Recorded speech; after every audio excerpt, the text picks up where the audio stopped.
Hey fam, welcome to Life More Abundantly, the podcast where we talk Black health like we talk everything else, real, out loud, and with love. I'm Dr. Eboni Haynes. And I'm Dr. Tynisha Camae Drennon. We've got a lot to talk about today, so let's get into today's episode.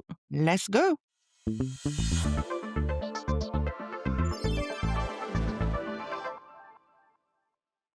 What's up first, Eb? Your comedy event? Yes, it was amazing. Curated by my manager, agent, friend, sister-in-law. Oh, Eboni Haynes, Dr. Eboni Haynes. Let me put some respect on your name. It was amazing. You did a wonderful curated an job. event that brought together 4 novice comedians in a venue.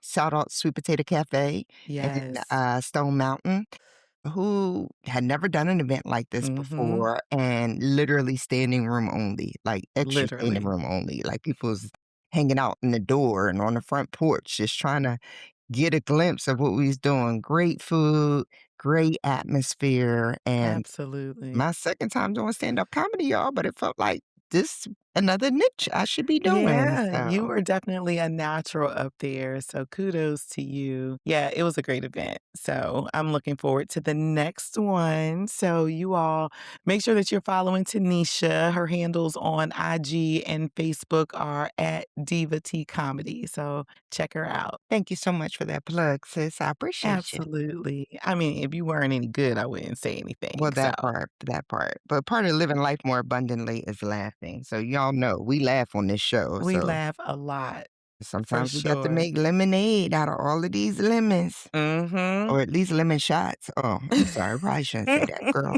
you go. It's the truth, so speak on it. So, the other thing I wanted to make sure that we got out of the way before we jumped into today's episode, for those of you who did not listen all the way to the end of our last episode, we wanted to make sure that you were aware that we are planning to do a Life More Abundantly After Dark After dark, episode. dark. We've been getting so many requests from people to talk about some things that might be considered a little bit more risque. Um, Mm-hmm.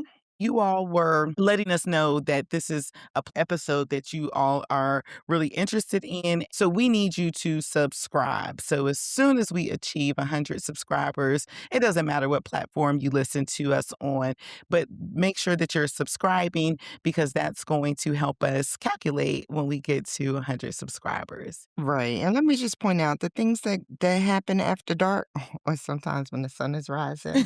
Oh, nostalgia. But the things that happen after dark definitely help us live life more abundantly. They do. They do. And, we want to make sure that we are healthy and well in the bedroom as well. That's true, because there are some health components. Yes. So please like, share, and subscribe and make sure you do it And sooner than later. subscribe. Subscribe, Yes. y'all. Some of y'all be waiting for me to send the episode out individually, which I love that you listen. Let me not be Mm-hmm. ungrateful. But if you subscribe, you get it as soon as it You get pops. the Ding. notifications. There you That's go. right. There you go. So let's jump into our first topic for today. So many of you know that we brought up the fact that a few months ago, there was a situation where Tuskegee University's men's basketball team was playing Morehouse University's men's basketball team. And at the end of that game, the football players from Morehouse College jumped into the handshake line with the Morehouse men's basketball team. And Coach Benji Taylor, the men's basketball coach for Tuskegee University, got upset because his efforts to alert individuals from Morehouse to address the situation with the handshake line went unresolved. Right. And he was handcuffed and detained. And there was some back and forth between him and Morehouse. And apparently, Morehouse College has not attempted to resolve the situation to the extent that Benji Taylor and his attorneys like. So, Coach Taylor has filed a federal rights lawsuit seeking over $1 million from Morehouse College. Okay. In my mind, I'm twirling. How do we determine these punitive damages? Yeah. And I think that depending on who you talk to would determine what they would suggest in terms of punitive damages. I think the bigger issue for Coach Taylor is that this has sullied his reputation. And if he decides to leave Tuskegee and seek other opportunities, when people Google you, what are they going to pull up? When they pull up Coach Benji Taylor's name, they're going to pull up this video of him being handcuffed and detained at Morehouse. It doesn't mean that he's not a good coach, but there are lots of factors that go into whether you get other opportunities moving forward. And so his legal team is arguing that he was wrongfully handcuffed in front of thousands of spectators and even more viewers on TV, and it has caused emotional distress, physical damages, potential financial losses, and damage to his professional reputation. So as far as he and his attorneys are concerned, that equates to $1 million in damages. Okay. Just you and I talking and our listeners. Right? We talk on this show a lot about context. So, Mhm. given the notoriety, if you will, of this situation, do you, in your opinion, Ebony Haynes, think that this will prohibit him from getting future employment? I don't know. When I see basketball coaches with losing seasons get picked up by other universities, Mhm. it makes it seem like, oh, no, maybe your opportunities are not going to be limited moving forward. But we know that that is very different when it comes to Black coaches and Well, coaches at HBCUs in terms of their opportunities, particularly if they want to come out of the HBCU system and go into predominantly white institutions, particularly the D1s. And so, do I see his opportunities being limited to go into a D1? Yes, absolutely, I do. Yeah. and do we know the motive of why he was handcuffed, right? Because here's a person trying to ask for assistance to enforce a rule that is well known. So Mhm. was he like, get over here and do your job, you run a cop? Or was he just like, excuse me, can you come help out? Like, this is getting out of hand. I think that he definitely started out politely, and then he became irate Escalated. about it. Okay. Yeah. Yeah. I think he was advocating for the safety of his players at the end of Sure, the as he day. should be, because he's the Mhm. coach, right? That's right. Right. I learned this just in business years ago, that sometimes a simple apology can thwart so many other things. Do you feel like if Mhm. Morehouse just would have said, "Look, our security team fumbled this," pun intended, Mhm. and we're gonna have conversations about, how to enforce rules, how to receive complaints. We take full accountability that this should have never happened. Do you think this lawsuit would still be in play? Just in your opinion. Of course, we don't know. I think there would have been a settlement, Okay. and the settlement would have been quiet, Okay. and it wouldn't have been raised to this level. Okay. And I think that that would have been the right thing to do Okay. because now look at Morehouse's reputation behind this, right? This I feel like was very avoidable. However, they weren't able to settle it quietly, and so now here we are. And so whatever the dollar amount was before this hit the courts, I Oh, think so there was a Morehouse dollar amount asked for. I'm sure they Okay. asked for a dollar amount, to settle this before it went to a full-blown lawsuit, and Okay. whatever that dollar amount was, now Morehouse has to determine whether, they should have done that. I mean, I pray that they went through mediation because I Mhm. think mediation was a viable solution to this, and, of course, I have to say that because my husband's a mediator. That part. And so I think that they probably should have definitely gone to mediation. I pray that they did that, but obviously the dollar amount wasn't suitable for Coach Taylor and his legal team. So here we are. Yeah. I don't know. Money doesn't fix the reputation, the stigma, all the things that they're saying is a possibility of happening, right? Money Mhm. doesn't take his name out of the newspaper. Money doesn't stop us from talking about it because we'll probably talk about it again whenever the Mhm. verdict comes out. I don't know. So I guess I'm just thinking, like, when we sue for things like this, I guess we're just trying to put a band-aid on the hurt. I mean, right? That's what civil suits are really about across the board. But then also, I think making sure that people are compensated for potential losses or Mm, actual losses. yeah. But also, we should look at them as being a deterrent. At the end of the day, Mm, part of this lawsuit is to ensure that this behavior is deterred in the future. So, either yes. way, they're prayerfully this is a lesson learned for Morehouse and that they will make sure that they have tighter security and make sure they're following protocols in the future. And then when you put it in that light, not just Morehouse, but, all colleges that Right? these rules affect, that, maybe that's the point of the lawsuit. When money becomes involved, it stings Mhm. harder for Yeah. offenders, right, if you Yeah. will. And so this sets the precedence that, Mhm. all the things that you're saying, you have to have security better. You have to enforce these rules. And if you don't, there are penalties, which There are penalties. there are financial penalties for breaking the rules in sport. Right. And it all is contextual because if we think about, and this burns me up every time I see it, when you see these D1 college football games at the end where the students and everybody storm the football field, it Mhm. is dangerous. And there are penalties that schools have to pay when they do that. But sometimes I feel like the penalties are not stringent enough because continually students and others and fans, they do it. They storm the field, the school pays the fee, but it doesn't deter the behavior. It still happens. And so, what do you do in a situation like that? So, I do think that there has to be some reevaluation of what the penalties are to make sure that they are actually deterring the behavior. Got you. Okay. All right. Well, thanks for helping us break it down. And we're Absolutely. definitely interested in our viewers, our listeners. We're going to get to a viewership. But right now, We our are. listeners' thoughts and opinions, please hit us up at Podcast at enjoylifemoreabundantly.com. that part.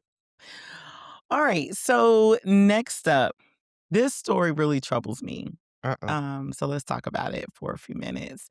So, as you all have probably heard by now, there is a Pensacola police officer named Pierce Cotton. He's, I think, 32 years old. And recently he was charged in Florida with third-degree felony for allegedly having sex without disclosing that he was living with HIV. The Wow. person he was engaged in a sexual relationship with has become pregnant. And it seems like everybody's fine. She's HIV negative. There's no threat to the baby or anything like that. The reports say that the woman learned of his HIV status from a previous partner. Oh, my. So it concerns me because, yes, in Florida, this is a crime, and I understand that. I don't have any issue with the fact that this is a crime, that he didn't report his His HIV status. status. What concerns me is that this case hit the news and that this young man, granted, regardless of what he has done in terms of his relationship with this woman who he's about to have a baby by, I feel like the media has now outed him Mm. because of his HIV status. Well, did the story out him because of his HIV status, or did the story out him because he committed a felony? So I think there's several things. He's a police officer, number one. Uh-huh.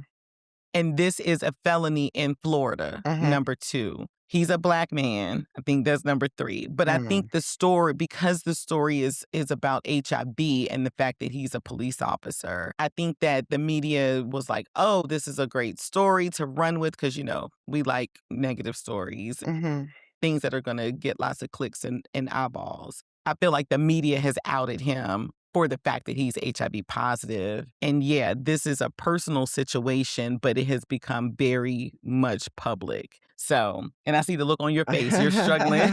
I'm with- struggling. I'm struggling. I hate that this is happening, for these two young adults for sure.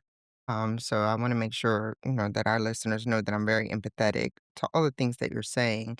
However, well, let me say this. I agree with you because he's black and because he's a police officer. It's kind of been sensationalized in the media. Mhm. It may, if he were just, regular Johnny from the block, we might not have even heard about Correct. this. So I will That's give right. you that. However, I do know that when people commit felonies, they are put in the newspaper. Unless you're Donald Trump or And Jeffrey well, Epstein. he's there in the news. In the news. They not behind Not bars. initially. Well, Epstein was behind bars at some point. But they are in the news, and maybe you have to go look for it. maybe you Mhm. just happen to stumble upon it versus it being news at 6, but you accessible or knowledgeable at that point when Mhm. you commit a felony, whether you're convicted or not, right? As soon as you book them, now you're part of public record. Mhm. And so I think it's unfair to say that, because of the other factors that he's been outed. Well, he outed himself. Yeah, in a way, he He made did. the choice to You're commit right. that felony. If there's a HIPAA violation, then I guess it could be attached to the court system. But on the other hand, his non-disclosure ended up making him disclose Mhm. per se. I also wonder because when Dr. Dafina was on, we had a big conversation and then it spilled over into my son's barbershop, shout out Anthony's barbershop, about being undetectable. Mhm. And so I would really be interested in knowing if his status was undetectable It and what is. okay. And Mhm. so then he chose not to disclose because he's Mhm. undetectable, which is still a Correct. felony. It's a felony in Right. most states or many states. Let me say Right. that. It's a felony in many states, but having that undetectable status gave him maybe an extra sense of courage per se. Quite possibly. Yeah, he definitely admitted to being undetectable, and he tried to explain to the woman that the HIV was untransmittable because of that. Mhm, You all talked a lot about that when Defina was on. I think that there is a lot of concern here for me because, as you all know, sometimes there are laws that are passed that we don't even know about. for And sure. so, it caused me to go and look this up. And so we'll make sure that we put the link in the show notes for you all so that you can check to see what your state's rules are on Mhm, this. But Florida is not the only state that has laws tied to HIV disclosure, exposure, or even criminal penalties. mhm, But depending on what state you're in, right, the laws can vary widely. So there is a website that has HIV criminalization laws by state, and there are 7 states that have HIV mhm. criminalization laws or either HIV specific sentencing enhancements, or they may require you to register as a sex offender. Now 7 that's states. strange. Those 7 states are Ohio, Tennessee, Louisiana, Arkansas, South Dakota, Indiana, and Utah. Hmm, But there are 16 states and 1 territory where states can criminalize certain forms of non-disclosure, exposure, or transmission. Um, and those include most of the states in the South, as well as DC, Delaware, and Pennsylvania, among others. So I think it's going to be really important for individuals to make sure that they understand what their state's laws are. And there are some states where they have penalties for non-disclosure for sexually transmitted infections mhm. generally, Okay. and HIV, of course, becomes one of them One of that can be those, one wrapped of up in those. that. Yeah. Okay, but that's the court of criminal law, of civil law, right? In the court of moral law, Mhm. you tell people what's going on and let them make a choice. Let them make Yeah. informed decisions and have Right. informed consent. And I think Mhm. I don't know if it's the bigger issue, but it's an equal issue, right? Mhm. Because when you're intimate with someone, for the most part, right, besides those Netflix and chill type deals, you are trusting your partner, right? You're Mhm. trusting them with your safety holistically, right? In a sense, you're trusting them not to violate you in a physical way that you're not consenting to not violate you emotionally, and then, to not violate you health wise of what they know. And so that's the issue for me as well. Yeah. Like, you gotta give me a choice. Right. And I guess the other piece of this is that, at this point now we understand that HIV is a chronic illness, just like other Mm-mm. chronic diseases, right, to be managed. And I know you don't like that, but, HIV is not the death sentence that it was That back in is the not. day. Thank God. However, an HIV infection does alter your life significantly. Sure. Although you can live a full life with HIV, it is still very much life altering. Mhm. And so I do think that it definitely is in a different category, if you will, from other sexually Mhm. transmitted infections. However, why do we stigmatize HIV in many of these states, but we don't stigmatize through and establish these laws in other states when it comes to things like herpes Mhm, infection? Because some people could argue that a herpes infection is just as traumatizing to someone, mhm, and people don't disclose it. It mhm, passes on from person to person. And so, how do you justify treating an HIV infection differently than a herpes infection or other kind of infection from a protection standpoint? So, if we're going to mhm. disclose, if we're going to criminalize HIV exposure, then we should be, I guess, criminalizing other exposures. And so, for me, it's a bigger question that we need Mhm, to be asking in terms of fairness and equity and stigma sure. around the different sexually transmitted infections. So I definitely agree with you that there should be policies in place about disclosure, period. If you Mhm. have something that's transmittable and you're aware of it, there should be some laws around disclosure. For me, the absolute distinction is that HIV can become AIDS. Mhm. And once you're in the AIDS stage, that is when it's a deadly virus. Right. And the other STIs, I think except for, like, syphilis, which if you catch it in time, there's an antibiotic, Right. are not deadly. They're Mhm. inconvenient, Mhm. but they're not deadly. And so to me, that's the difference. And so, you know, maybe, HIV transmission is the felony and the other ones are misdemeanors, but I'm with you that there should be more stringent laws around disclosure. Mhm. And I just wanna say this too, I heard this years ago, that, STDs look pretty, you know what I mean? Like, you think that somebody with a STI is ugly or, got bumps on their lips or got a discolored genitalia. Right. No, Mhm. STIs be walking up to you looking like Mhm. Morris Chestnut and Beyonce. Like, you know what I mean? So the onus is on a person to disclose, but as Dr. Dafina and I talked about, the onus is also on ourselves to protect ourselves, To protect right? ourselves and Because to ask the question. ask questions, yes. Mhm. Ask Mhm. questions, and then until you all get tested together, trust yourself over the other person. That's right. Because Yeah, literally you are sleeping with everybody who that person has slept with. absolutely. So you don't know, and Right. they might not know. So it really does behoove you to find out for yourself. Absolutely. All right. Right. That Well, was heavy, that but it was needed to be happy. said. For 30 seconds, I was glad I was celibate, but I digress. It's not by choice, it's by force. But y'all scare me. It's scary out here. It is scary out here in these streets. So, whew, yeah, I don't envy you all. It's tough out here to date these days, for sure. All right, so let's talk about what's going on this week in Black history. Blackity black black history.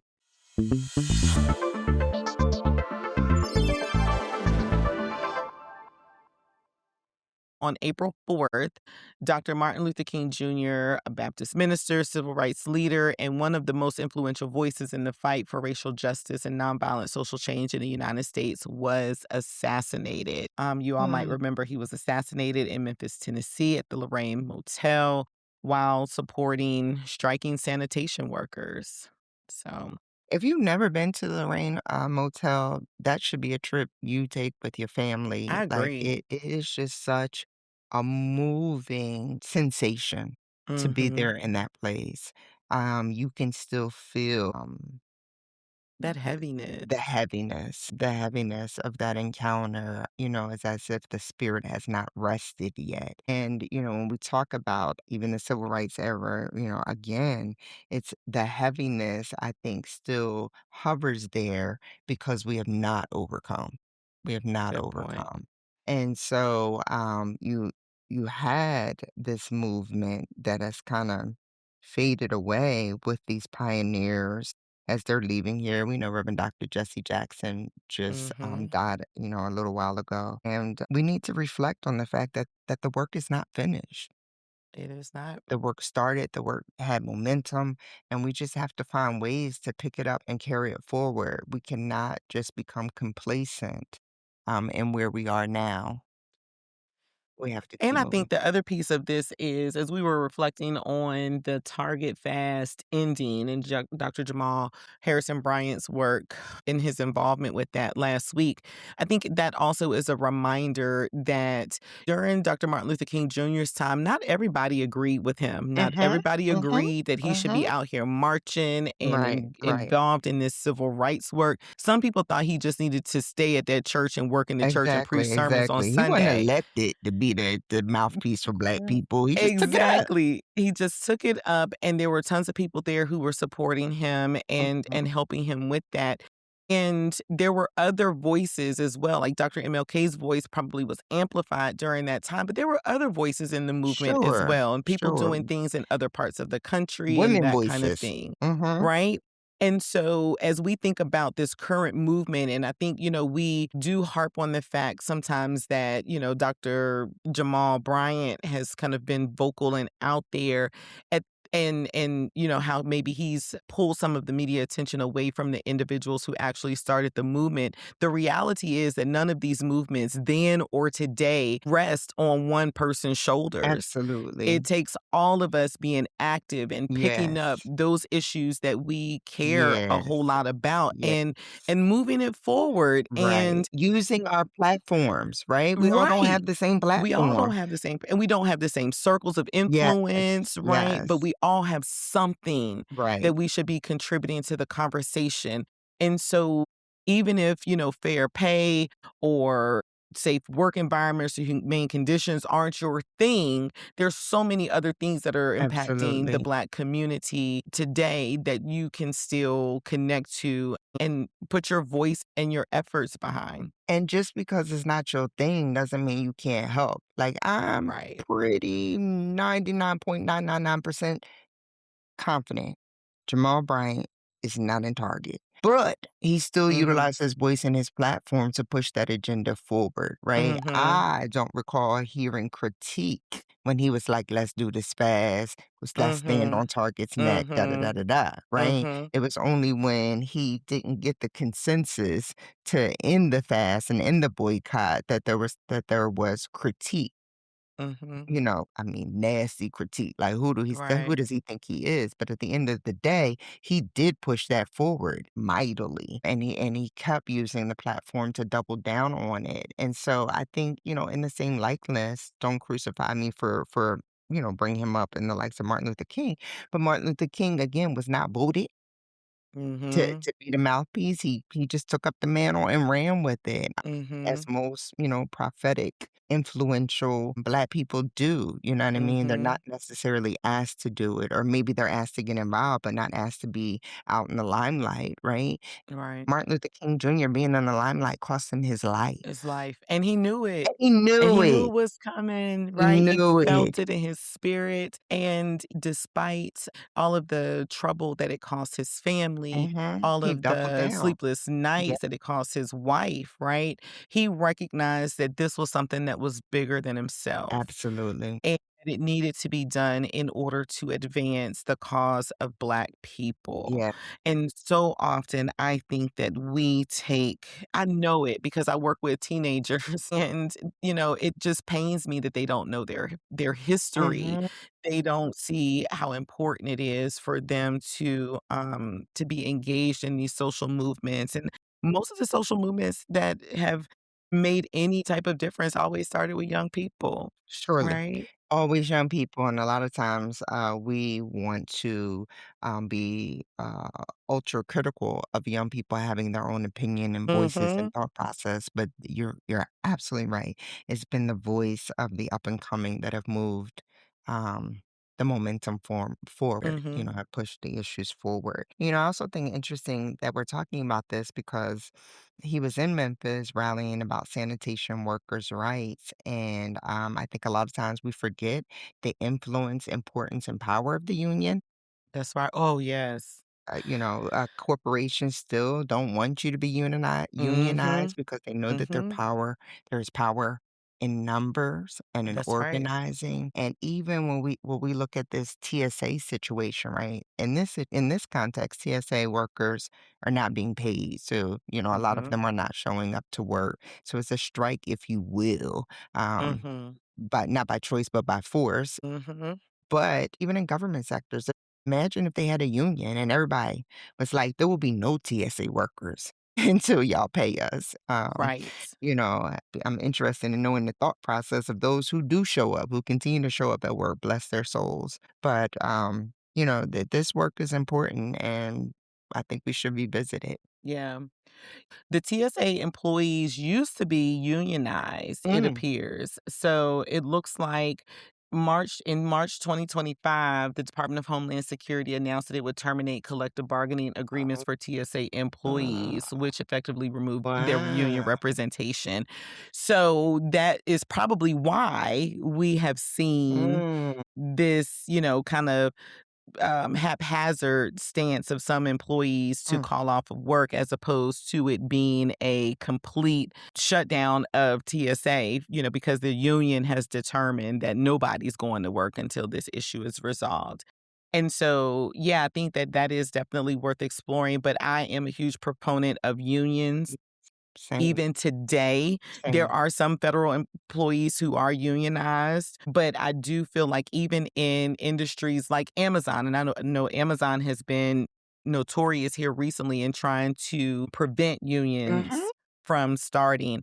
But I think because people don't understand the benefits of unionization, they often see the person who's trying to start a union at their workplace as being a rabble rouser, Right, a right, troublemaker, right. when in fact that person is actually looking out for your best interest, Absolutely, right? absolutely.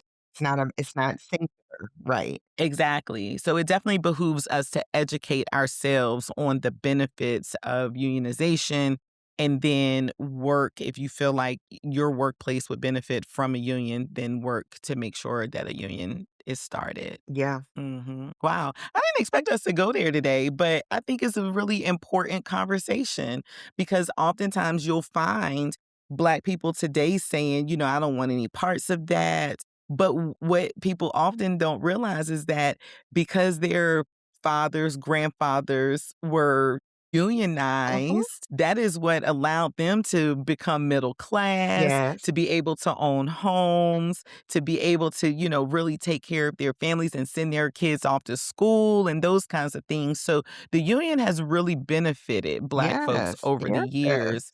And that's another thing that I think folks have taken for granted. Absolutely, not only have we taken it for granted, but sometimes we, as the middle class, have turned our noses up at it. And it's like if it weren't for the unions, there wouldn't be living wage. There wouldn't be time off. There wouldn't be Mhm. standardized hours of work. Right. There wouldn't be breaks and lunches. All of Yep. those things come from the work of unions. So even if Mhm. you're in a job that doesn't have a union, those are laws now that are in Mhm. place based on their work. That's right. Yeah, that's good. All right. Well, now you all are up on what's happening this week in Black history. So let's talk about what's on the community calendar for this month. Let's do it.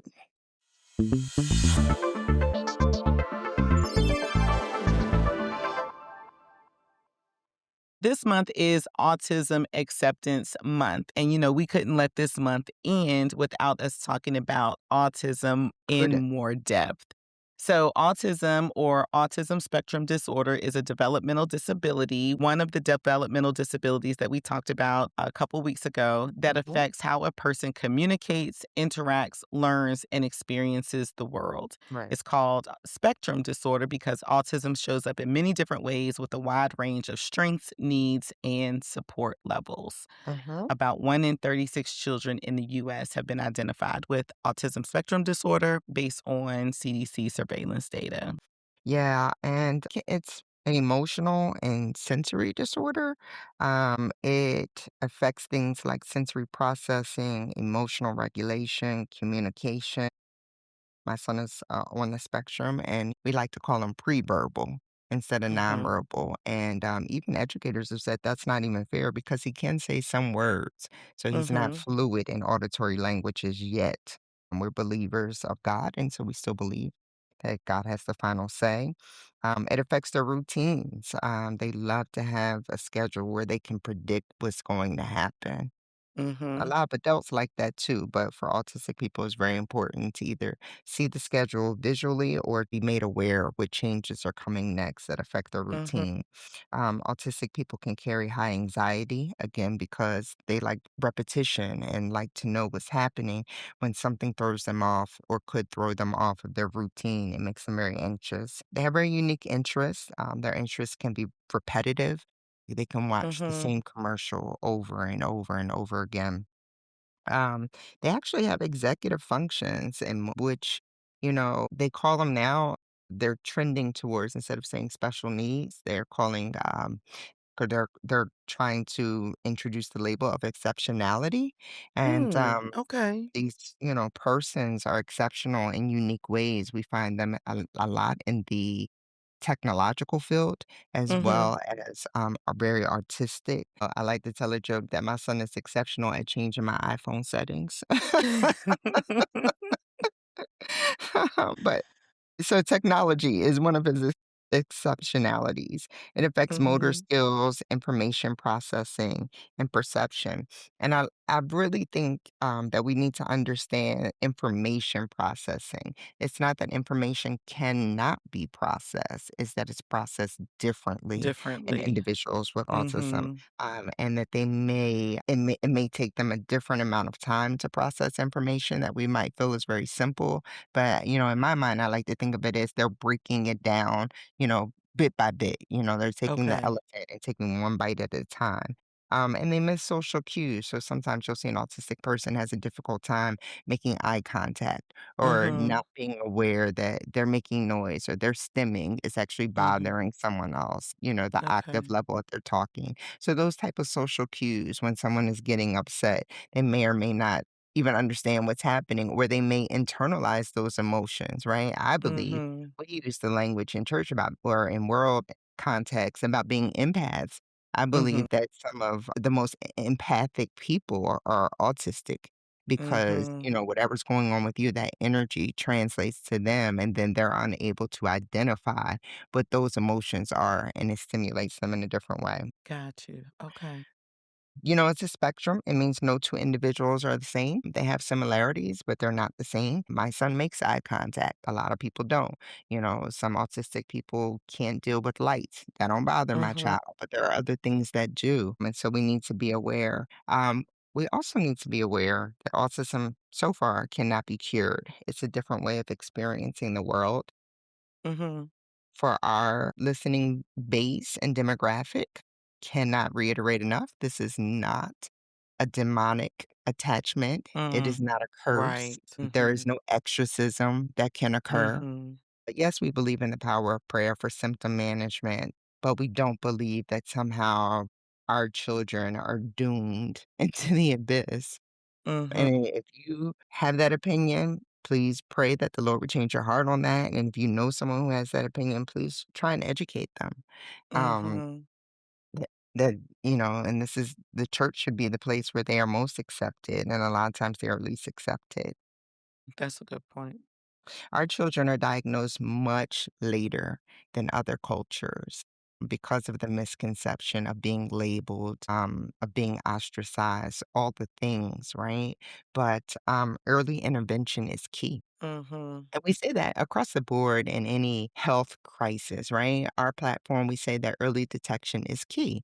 And early detection is key in autistic persons because it helps them develop those skills that may be delayed or underdeveloped. So my son is in speech therapy. My son is occupational therapy. One of the things we're still working on is him brushing his teeth independently, getting Mhm. those simple concepts down that are necessary for life skills and interpersonal skills.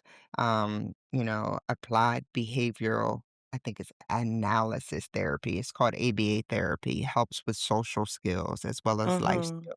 And so if you can get that to your child as early as 1 or 2, imagine the difference the outcome makes at 18. Right. Instead of Right. some things that some of our children are labeled with behavior problems, right? It's not that they're Mhm. behavior problems per se, is that they have not been properly diagnosed and therefore have not gotten the proper supports to help them communicate what their needs and wants are. Mhm. One thing that you mentioned was around this not being something that's demonic. But one of the other misconceptions about autism that I think we have to bring up is the fact that there is absolutely no scientific evidence that autism is linked to vaccinations.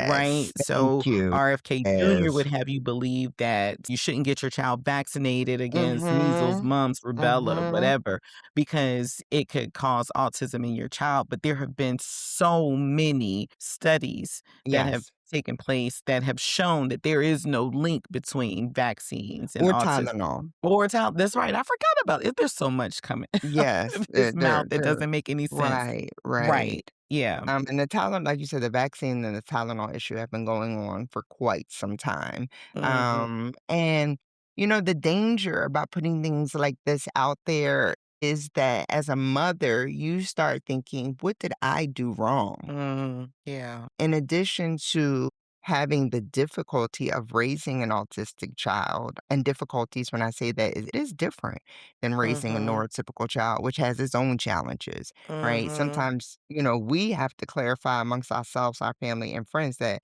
my son is still a child. Right. So he does childish things in addition to the Mhm. fact that he's Mhm. autistic. So, it heightens the challenges. Most of us don't have enough support Mhm.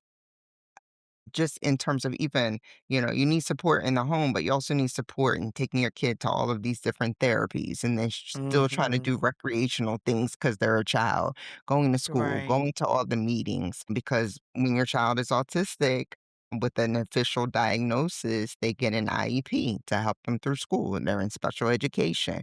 But you, as a parent, unless you hire an advocate, which even still, you have to be involved in what does the goals look like for your Mhm. individual child to make educational milestones. So then there's the guilt and the shame of what did I Mhm. do wrong? What am I not doing right that caused, Mhm. this affliction to my child? So it's not healthy. It's not healthy for the child. It's not healthy Mhm. for the parent to just make these disclaimers without Mhm. actual facts. And Mhm. then on the flip side, for some people, there might be hope. Oh, there's someone I can blame for this, right? So Mm. I can blame Mhm. the doctor who said he needed a measles vaccine.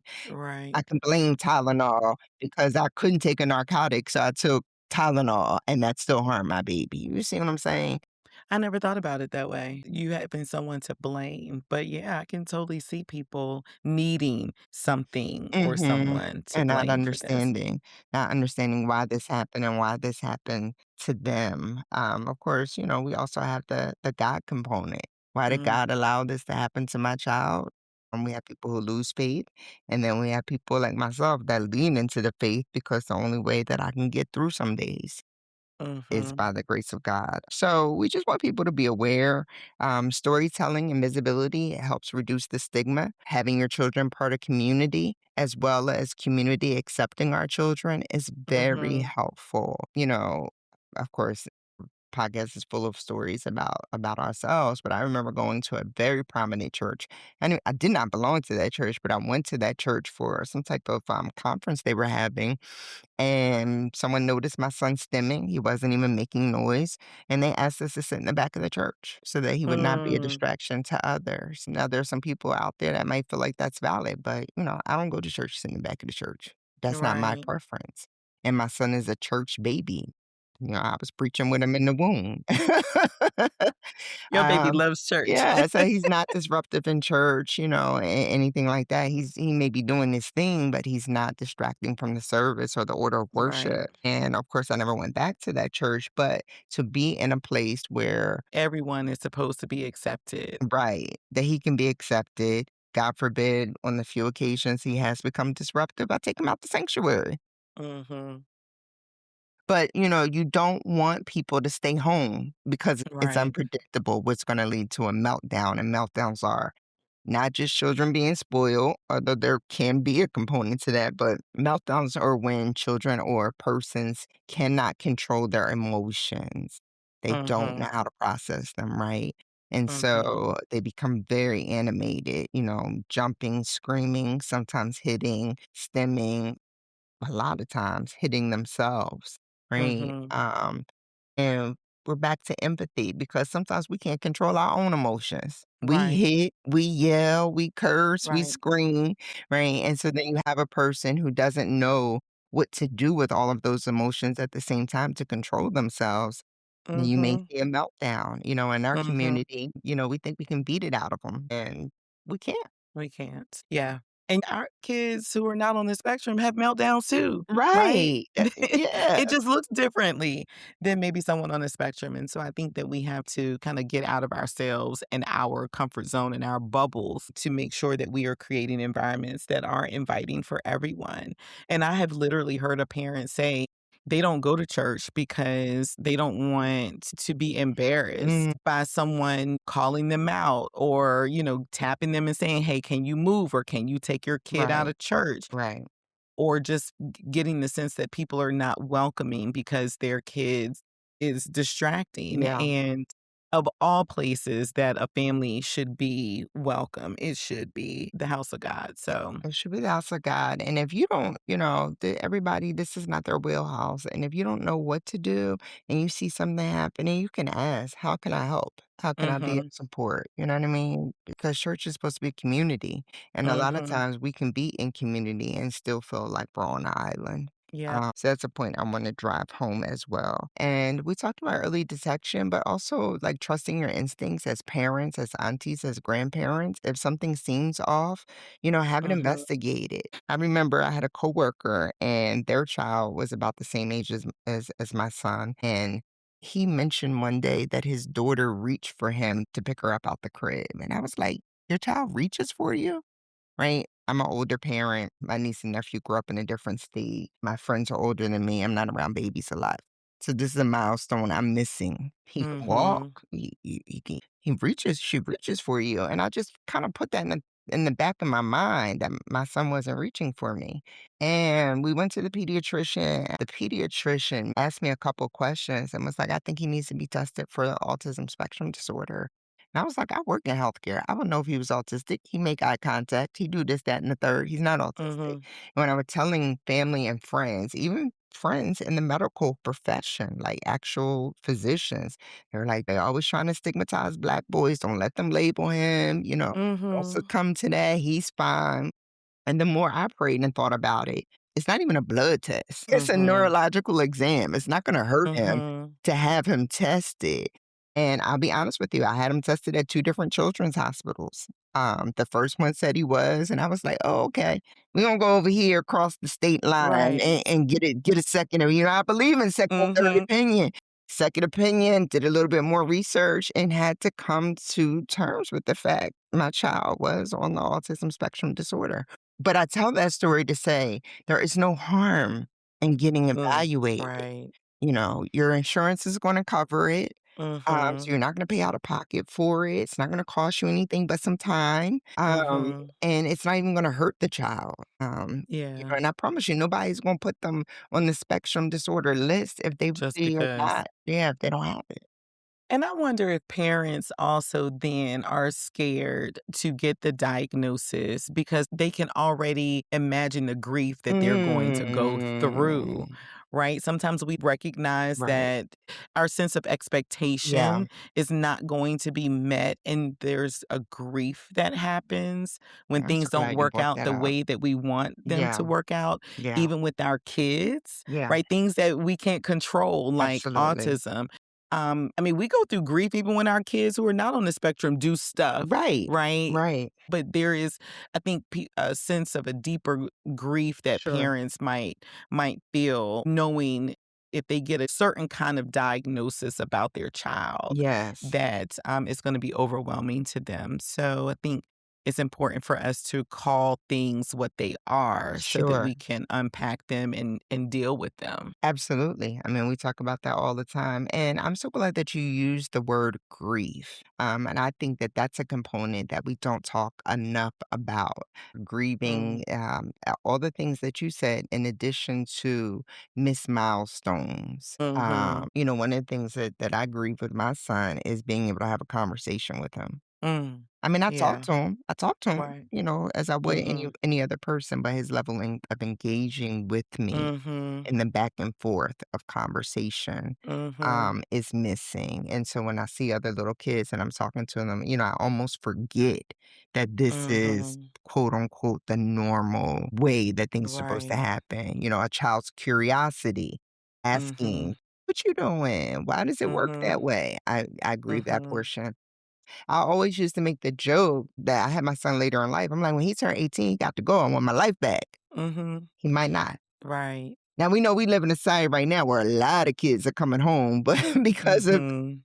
The economy. the economy and all of that, but not because they're necessarily incapable of living independently. Yeah. So we grieve that. Having to make different decisions. I have to have a trust for my child and an executor of our state. Not that we shouldn't all be doing that, but Right. in the event, right? Mhm. Somebody who is qualified and loving enough to take care of my child in this state, I have to have Mhm. those things in place. And I just so appreciate you saying grief because I remember one of my friends when I told them about the diagnosis, and I was just like, I mean, it was the initial, I don't know, the time frame, but I think I may have said something like, "I'm gonna take care of him the rest of my life," or something like that, and that particular friend was like, "That's your child, so what?" Mm. It is my child, but as you're saying, there's a grief Mhm. component. Nobody's saying I'm not going to do it. I'm just Yeah. trying to have a safe space to vent per se, to say these are Right. things you never had to think about. These Yeah. are things I have to think about all the time. I have another friend who's Mhm. like, "Oh, you're a helicopter mom when he's not with you." Well, my son can't talk, so he can't come tell me Mhm. what's going on or what Right. happened while he was away, right?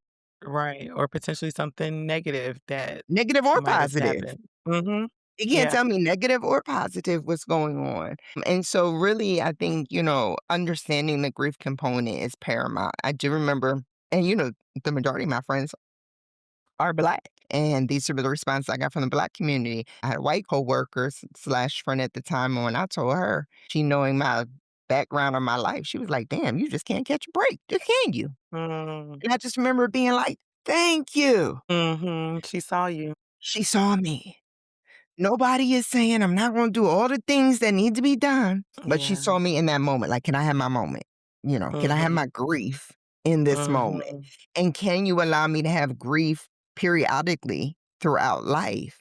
Some people Yeah. be like, "Autism is," they're superheroes. Yes, they are, Mhm. but can I grieve that I did not expect to have to box my child? No, no, let me I actually box, but there is a lot of kung fu fighting around here. Can I grieve that? Like, he because he doesn't know what to do with his hands when he gets upset, like, he's not just Mhm. trying to hurt me, but, there are issues. So, I think allowing people to grieve is such an important you almost made me tear up right now, such a very important component to the process. Also advocating and finding someone that can advocate with you. Mhm. When you go into these meetings, when you go to the doctor's office, we already know it is what it is. We talk about this all the time. Black people constantly have to fight to get the support and services we Yeah. need across the spectrum of health, right? And this is a health Yeah. issue. It's mental health, it's physical health, it's occupational health, it's, health in school. And so there are significant disparities from the jump. And then we have to kinda do a hurdle to get what we Mhm. need.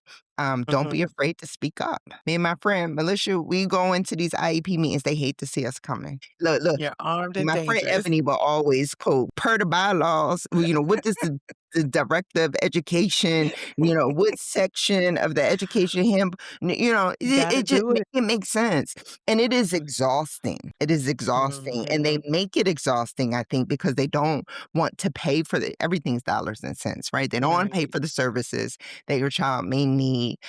I think they're trying to intimidate you, and I always say, I'm an old mom, like, what I mean? I had my son when I was 37. If you're Mhm. 24 and you're sitting in a room with 8 other white people telling you this Mm. is how it's gonna go with your child, Right. you barely Yeah. have education or you're still in school yourself, You don't know the right language. you don't know the language, You don't know that you can ask them to clarify. You don't know that you can Mhm. ask them to stop the meeting, right? Yeah, it's It's intimidating. intimidating. Yeah. It's intimidating, and it also is, I don't know what word to put on it, right? But these meetings happen during the middle of the school day, which means it's the middle of the workday. Mhm. So if you don't have flexibility on your job, a lot of Yeah. times you can't even show up to advocate for your child, which Mhm. means they're Mhm. definitely not getting the supports and services. And so that is why it's important to, right? We're back to this. You gotta elect officials that have you and your family's interests in mind, right? There has to be someone on the Great legislative point. legislate you say the word. On the Legislative legislative level level. on the legislative level that can advocate for these specific types of goods and services on your behalf, on everyone's behalf, right? Because if that's not even on their radar, they're not going to do that. But you can't be at every meeting to advocate for Mhm. yourself. This is an ADA, American Disabilities Act. Act. Thank you. Illness. So it is officially recognized. And so, you have support from public health and from all of the resources.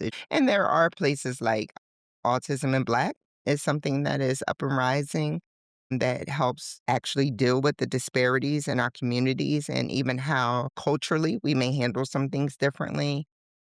We're going to put all of these resources in the link, which I will tell you from personal experience, sometimes they can be difficult to navigate through. So reach out to your community.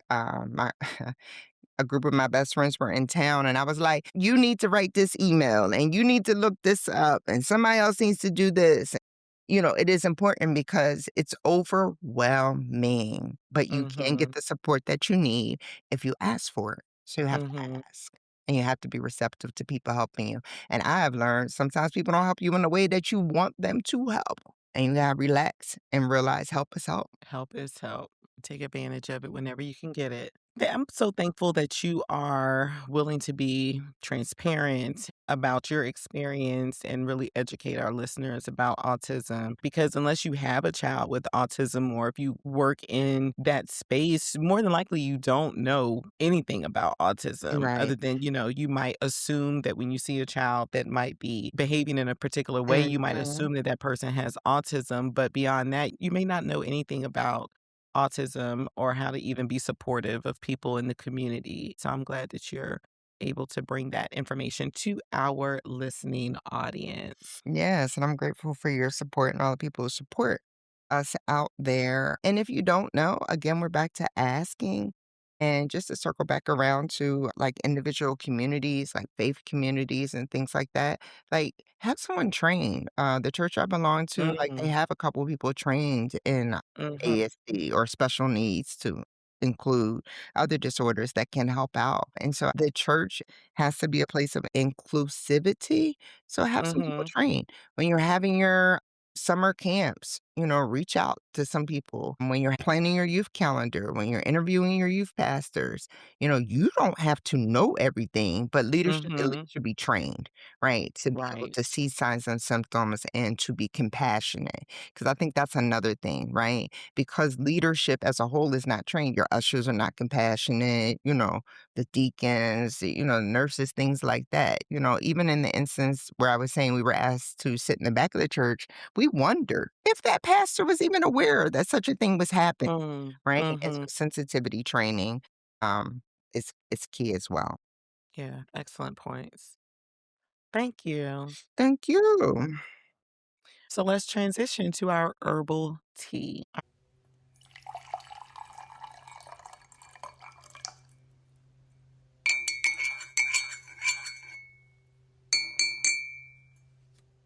The herbal tea segment is an opportunity for us to talk about what other people are gossiping about and offer up something beneficial to our well being. We consider it healthier gossip. So, T, Maybe. what's up first?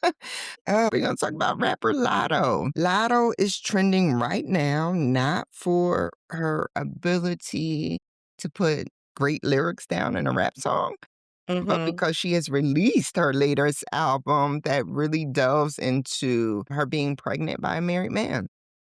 hmm. Mm, Yeah, I know how you feel okay. about that as a married woman, right? I can only imagine. So it has sensationalized, in a way, extramarital affairs, cheating, unprotected sex, but also because she's being dragged as being not a great role model and inappropriate, back to the scarlet letter type situation. She made a choice, but also where's the accountability for the male, and why is it that women and men demonize a woman for getting into these types of predicaments when two parties are at play? Yeah. Well, like James Brown says, this is a man's world. So But it would be nothing, nothing without a woman. Okay. So I do. I think that it really just boils down to the fact that anything bad that happens in a man's world is always going to be a woman's fault. It's a woman's fault. Always. Okay. When we look at what's happening with Jeffrey Epstein, and people want to say, oh, well, why were these girls there? Right? They place themselves in that situation. Mhm. When we think about girls who get pregnant at an early age, right? Right, right. We always wanna look at it as it being the girl's fault, but I'm here to tell you, everybody knows this. So my son's father, my oldest son's father, was 15 years older than me. I was in high school. He was actually a police officer, Oh, wow. and I was the one who was looked at as the one who should have known better, or why would I put him in a situation like that? Why would Right, I try to ruin his career? And it's like, but wait a minute. I was a child, right, while, right. people will say, okay, well, you were in high school, at the end of the day, I was a child. He was a At the grown end of ass the man, day, right. right? And so, I just feel like there has always been this desire to put blame on somebody. And Mhm. so who is the most convenient villain in the story? It's Yeah. always the woman. It's always the woman. Always. Yeah, that's so true. That's so true, and unfortunate that it's the woman. I remember growing up, my great grandmother used to say, "A man could sleep with 10 women, be drunk, lie down in the gutter, and then when he get up, they'll still say, 'Good morning, Mr. Johnny.'" Mhm. But a woman can't do that. She'll be called all kinds of Not all. whores and so forth and so on. That's And it's right. unfortunate that in this climate we're still seeing that. Now, the other portion is, right, when we talk about autonomy, Mm. is Lotto within her right to sensationalize, publicize, monetize her Mhm. experience without being dragged for her Yeah. choice? Because, right, we're back to choice and consent. Mhm. She consented allegedly to be in this relationship, and certainly she has Mhm. found a way to incorporate this whole scenario into her career. Is she not entitled to do that? Yeah, I think she's entitled to do that, but I also think that the community is entitled to Respond. say, yeah, whether they approve by how they spend their dollars. And Mm, so if they're mhm. not buying her album, if they're not supporting her, then that's telling where the Okay, community stands on this particular topic. okay. This baby's with rapper 21 Savage. Stop playing. 21, 21, 21. Okay. So he got a wife and 3 whole kids at home, and he out here slinging his thing in the streets, which, ugh, Okay. uh, All right. Well, there we go. yeah, I don't know what to say about that. I don't know. So this is allegedly 21 Savage's baby. So, of course, we know this is not the first, whether it be celebrity or otherwise, man to have children outside of his wedlock. I think it leads into the question of, truth and honesty in relationships. Yeah. At the end of the day, that's what it's all about. Yeah. Yeah. Let's just be honest. Let's be honest. And I was just reading an article real quick that said it gives questions to the type of relationship he and his wife have, because his wife was like, I'm aware of the baby, I'm aware of the situation. Right. And so people make choices in their relationships, Mhm. and if this was a consensual affair between 21 Savage and his wife, that we not drag her either. I don't know. This is such a messy It story. definitely complicates things. It does. But at the end of the day, anytime you have babies with other folk while you are still married and you are still raising your kids with your wife, it just creates a lot of confusion and challenge in raising your kids. Like, how Right. do you explain this outside baby to your kids? That And part. I think that we have gotten accustomed to it because there are so many blended families now Mhm. our divorce rate and remarriage rate is really high. And so you do have kids who are raised in families where the one parent may not be the parent of all of the kids. However, let's just think practically Right. about what these kids are going to experience as they grow up and having to explain how this new baby comes about while, you're still married. Right. Right. Yeah, And again, the double standard, because if it were Lotto that was married, you know, I think the conversation might it be would be very different. similar. I don't know. Would it? I mean, it would be similar in terms of Lotto being dragged. So either way, Okay. she's gonna be Either dragged. way, she gets She dragged. gets dragged. So that part. Wow. All right. All right. Well, it's still Women's History Month, so continue to be kind to women. And celebrate the women in your life. Yes, do something Just nice cause. just because. There we go. All right. Well, that's it for today's episode. Well, until next time, Enjoy life. and life more abundantly. Cheers.